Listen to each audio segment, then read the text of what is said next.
There are few places in the world that haven't felt the impact of the track-type tractor. For 100 years, these machines have been moving mountains, bending rivers, and blazing trails, leaving an indelible mark on history.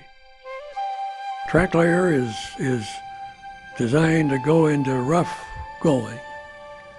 Maybe not so fast, but to go into rough growing and loose dirt and soft dirt and hilly dirt and anything like that. We just take it for granted nowadays, but 100 years ago, it was a different story. In the 19th century, horses and mules and oxen were king when it came to pulling and plowing in America. But times were changing. "Go west, young man, and grow up with this country" was the battle cry. There was, of course, the gold rush, and later the agriculture industry in California began to bloom. Benjamin Holt and Daniel Best were there at the beginning, both developing forerunners to the modern-day combine. Throughout the decades, the two families would compete, merging and splitting at various times. In the early part of the 20th century, their respective steam traction engines were replacing animals in the fields. Still, the soft soil proved challenging for the large-wheeled machines to navigate. Then, on the 24th of November, Thanksgiving Day, 1904, Holt tested his first track-type tractor. The machine's first test was in the spongy ground near Stockton, California, and was pronounced a decided success. And it was able to cross the wet, not the wet, it was not wet, it was boggy, kind of peat soil, if you're familiar with peat. And then it stayed on top of the ground, was able to pull the combine. But all this was just to pull combine harvesters so they could harvest the barley and the wheat in that area. That's why it was such a revolutionary machine, but it was strictly a local situation. Tracks were not a new idea, but Holt had taken the solution to a local problem and embarked on a journey that would ultimately revolutionize agricultural and construction mechanization and usher in the age of the track-type tractor. Soon after the initial tests, Charles Clements, Holt's company photographer, said, "If that don't look like a monster caterpillar." Holt thought the name was appropriate and went on to register Caterpillar as a trademark. Within a couple of years, Holt had developed a gasoline-powered tractor crawler, the Holt Model 40. While the earliest crawlers were used primarily to pull ag implements, there were new opportunities on the horizon. One of the Holt 40's first big tests came in Southern California. The blistering heat couldn't stop Holt crawlers from hauling supplies for the construction of the Los Angeles Aqueduct. Combined with sand attacking the tractor's undercarriage, the conditions were harsh, but they just helped to prove the dependability of Holt's new gasoline tractor. In 1910, Daniel Best's son, C.L., formed the C.L. Best Gas Traction Company.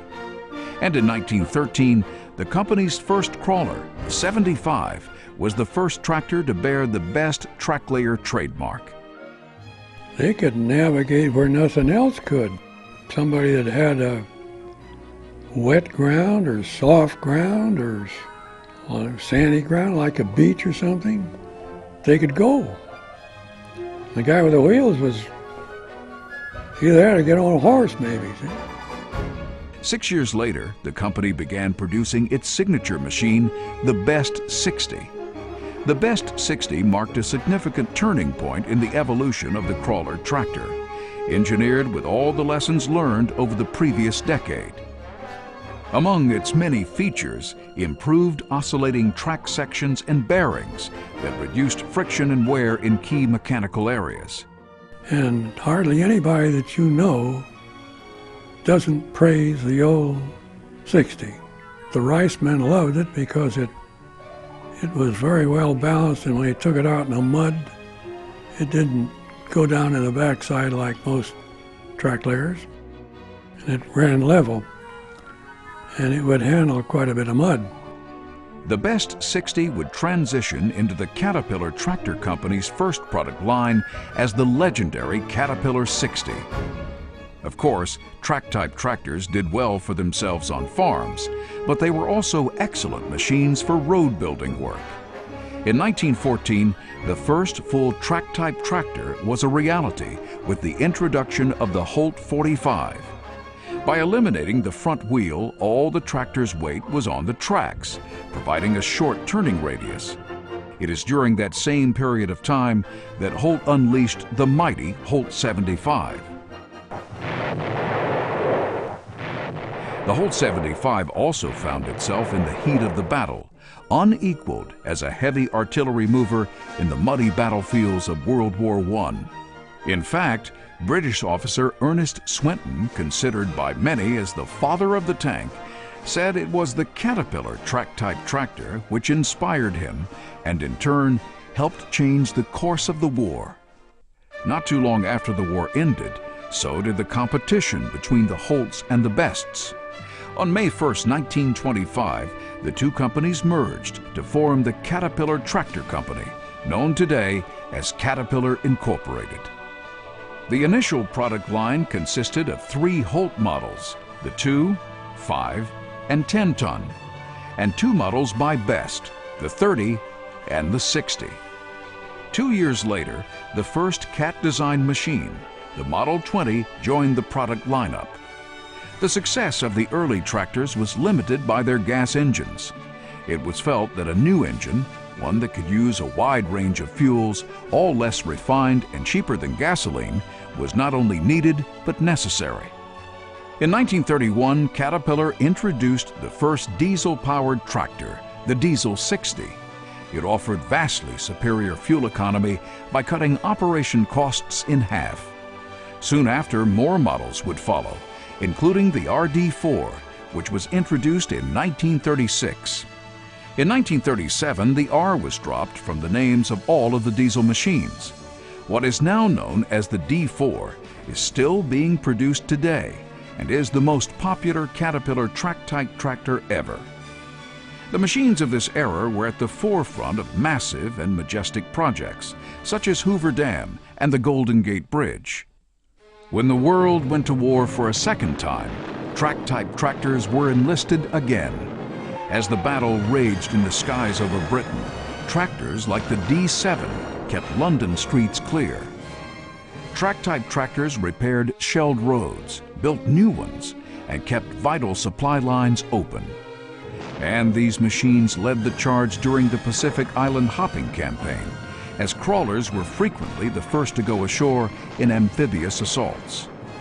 Admiral William Halsey, commander of the 3rd Fleet, said there were 4 things that helped us win the war in the Pacific: airplanes, tanks, submarines, and tractor bulldozers. When General Eisenhower became President Eisenhower, his 1956 Federal Aid Highway Act meant the construction of a national interstate system, and it meant even more work for track-type tractors. It's just hard to believe that we could have gotten along without a crawler tractor in this period of time. Because when you think about it, there was no way for the infrastructure to start being put together without having a machine that could go on the side of a hill, for example, and cut out a bench so they could start building a highway around there. And then, of course, to push the dirt out so they could make a road around the hill.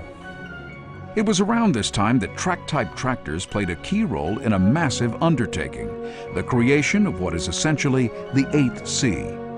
The St. Lawrence Seaway would become a vital link between North America and international waters.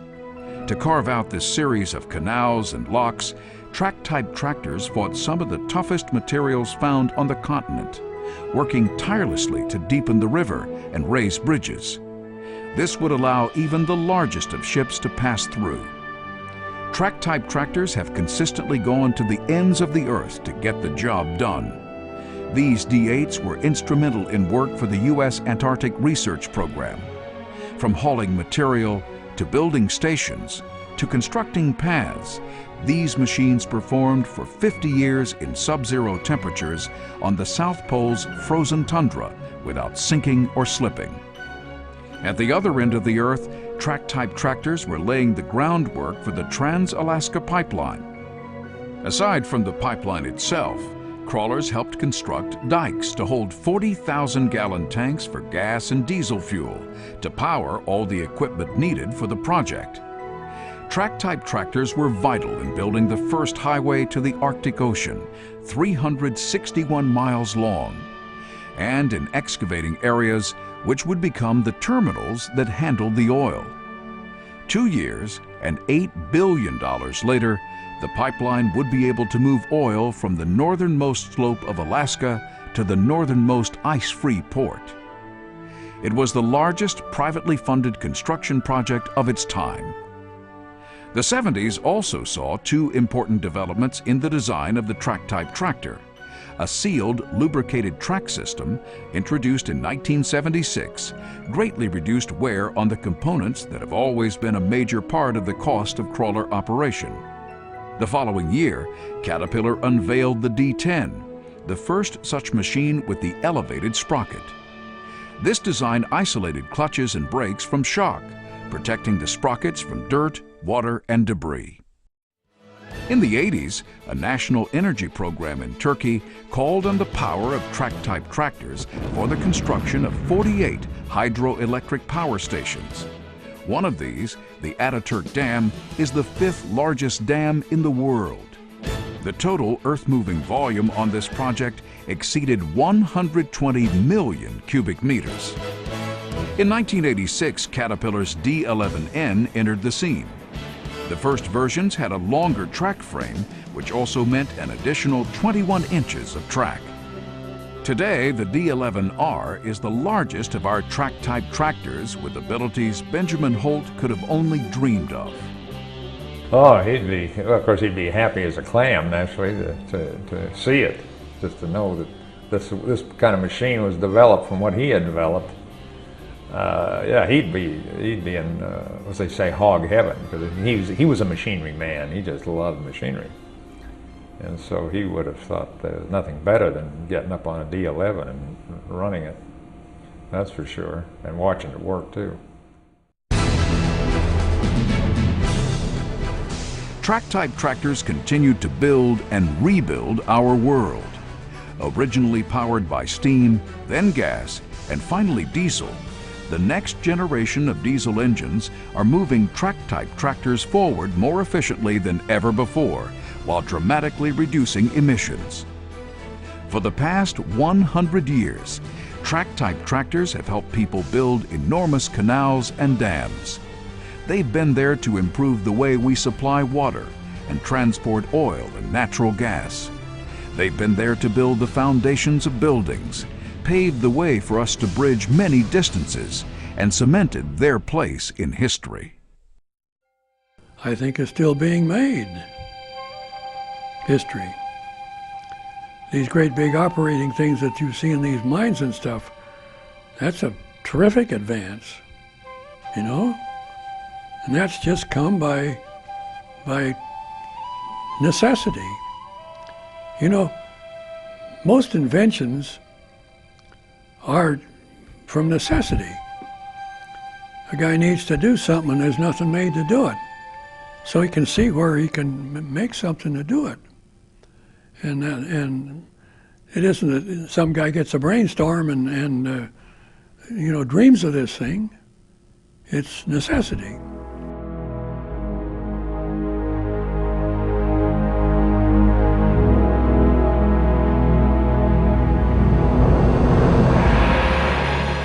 Track-type tractors can dig through the surface of the earth and clear land faster than ever before and in the harshest of conditions.